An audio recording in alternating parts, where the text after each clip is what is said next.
Order 6 First Floor Script. The tour will begin with the docent standing squarely in the center of the hallway with a clear view out the front door. Encourage guests to spread out to both sides of the hallway for the preamble. Greater than good morning, ladies and gentlemen, let me be the first to welcome you to the home of the Commandants. Feel free to take as many pictures as you wish and as questions for the duration of the tour.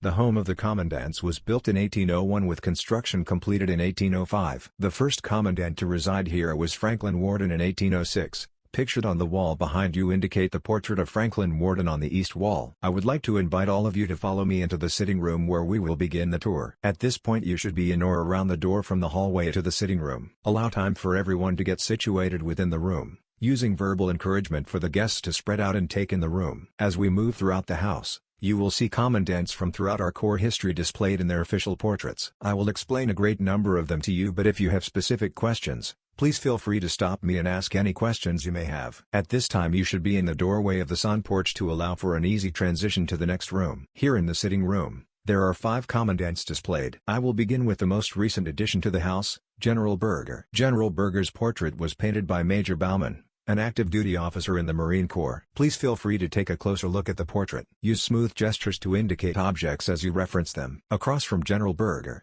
you will find General Conway. This portrait is distinctly different than many of the portraits you will see in the house. Instead of displaying his medals and ribbons, General Conway instead chose to be pictured in the uniform traditionally worn by officers to funerals at Arlington National Cemetery. One of Marine Barracks Washington's responsibilities in the National Capital Region is to facilitate funerals for Marines in Arlington National Cemetery. General Conway wished to bring attention to what was happening during his tenure as Commandant and away from personal achievement. You can emphasize this point and bring attention to the humility that is displayed by this decision, but avoid pandering or having the appearance of garnering sympathy. Next, I'll direct your attention to the 2 portraits in the north corner of the room. General Dunford and General Mundy are side by side at the request of General Dunford. You will notice that General Dunford's portrait is roughly half the size of the other portraits on display. This was done on purpose.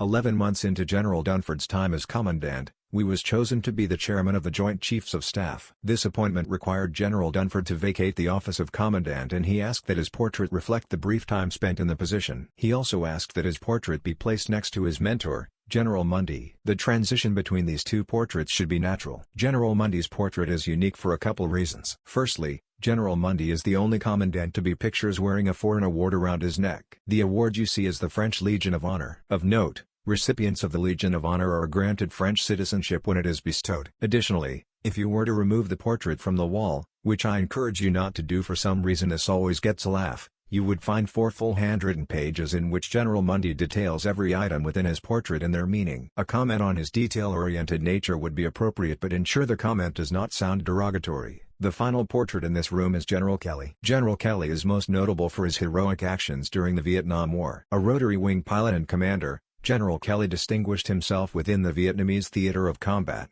earning the Silver Star for his outstanding actions. You have the choice to elaborate on specific instances of General Kelly's career, but you are not required to.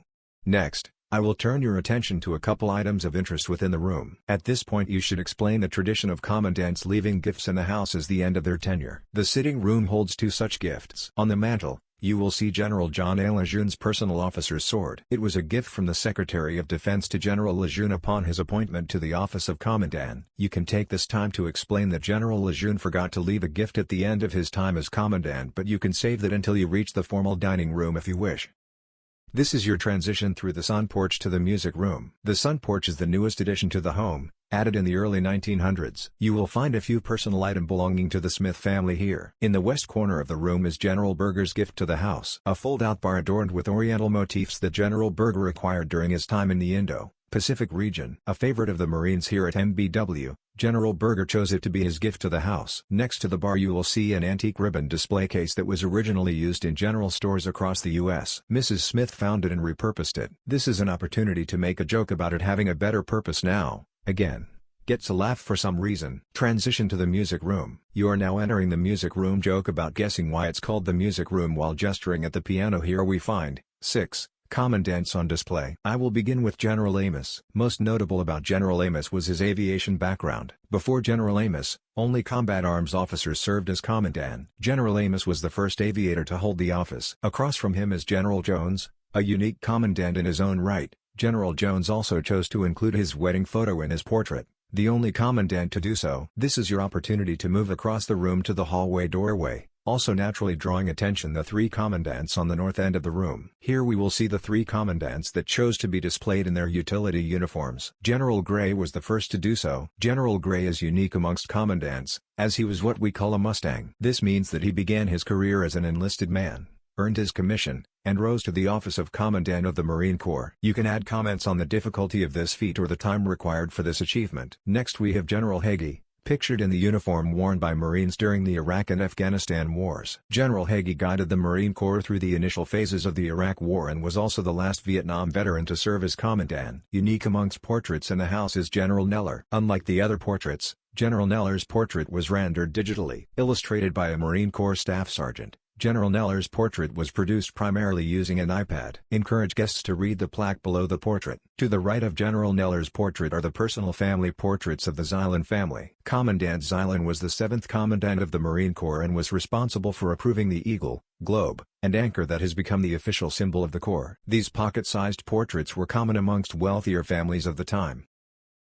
At this time, I encourage you to move about the room and view some of the items that are on display. You can direct their attention to the cabinet in the west corner of the room or the items belonging to John Philip Sousa in the eastern corner. Additionally, you can explain the beeswax shield to the left of the fireplace. All or one of these items are acceptable depending on the time constraints of the tour. At this point, you should begin transitioning the guests to the ladies' sitting room. If the group is large, utilize other docents to split the group between the 2 remaining rooms as the ladies' sitting room is small and can only hold approximately 15 people comfortably. We now find ourselves in the ladies' sitting room, dedicated to female Marines from throughout our Corps history. Originally, the room served as a retreat for ladies attending gatherings at the home. This room would allow ladies to remove themselves from the events of the day, utilize the powder room, or just take a break. It has since been dedicated to female Marines, many of which can be seen throughout the room. At this time, in no particular order, explain the firsts around the room. Captain Okore, Ba 1st Family V, 22 Pilot, Mariah Clank 1st Female IV Officer, Offa Mae Johnson 1st Female Marine, etc. Amongst the most prestigious artists to come out of the Marine Corps, is Lieutenant Colonel Neary, depicted in a self-drawn portrait hanging on the east wall. On the adjacent wall is one of her paintings, Liberty Rising. It shows the World Trade Center towers collapsing in the background, while in the foreground you can see Lady Liberty rising from the roots of the nation wielding the sword of justice. Lieutenant Colonel Neary donated the painting to the house following its completion in 2006. At this point you can explain the lioness reading portrait on the south wall or wait for prompting by a question if time is a factor. At this time I would like to direct your attention to the picture on the table in the northwestern corner of the room. Pictured there are the only 2 female Marine astronauts. Kyle Mann and Lieutenant Colonel Mo Bailey are both active-duty Marine Corps pilots chosen for the NASA astronaut program. Both officers were not only selected for missions to the International Space Station but were chosen to be the commanders for their respective missions. At this time you can tell the story of Lieutenant Colonel Mo Bailey calling General Smith to wish him a happy birthday from the ISS on the Marine Corps birthday in 2023. Emphasize the immense pride we have as Marines for these 2 officers.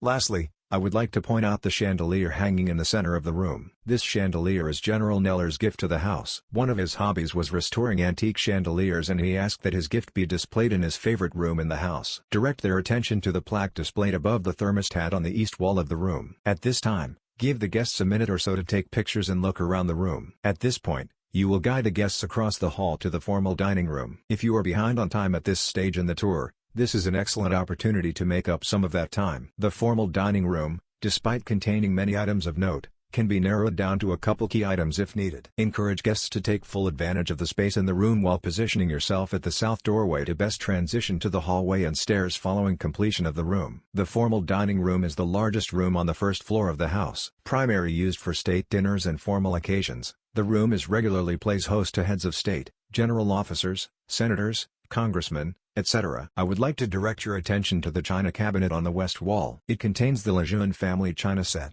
donated by Major Lejeune, daughter of General Lejeune as a part of his estate. You can explain the lack of a gift at the end of General Lejeune's tenure here if you did not cover it in the sitting room. As we work our way around the room, there will be 2 paintings on display. Both paintings are works from Carl Waterhouse, one of the most notable artists the Marine Corps has produced. In both of these paintings we see John Archibald Henderson, Grand Old Man of the Marine Corps, and his soon-to-be wife. In the smaller painting, on the north side of the room, you see John Henderson on bended knee in a garden setting, a classic romance piece. On the south wall, we see him once again with his To be wife, this time in front of the home of the Commandants depicted as it originally stood in 1806. You can use this as a transition into detailing the building of the home if the guests have not already heard the story during the outside barracks tour. Lastly, I would like to point out the silver platter on the east end of the room. Here you will find the names of every commandant to hold the office. Rank, name, and date of appointment are shown here. Allow the guests some time to observe items of interest, ask for any lingering questions, then prepare to transition to the second floor. As you move the group out of the formal dining room and towards the stairs,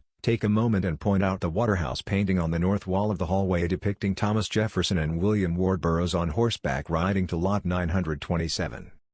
At this time you will transition up to the second floor,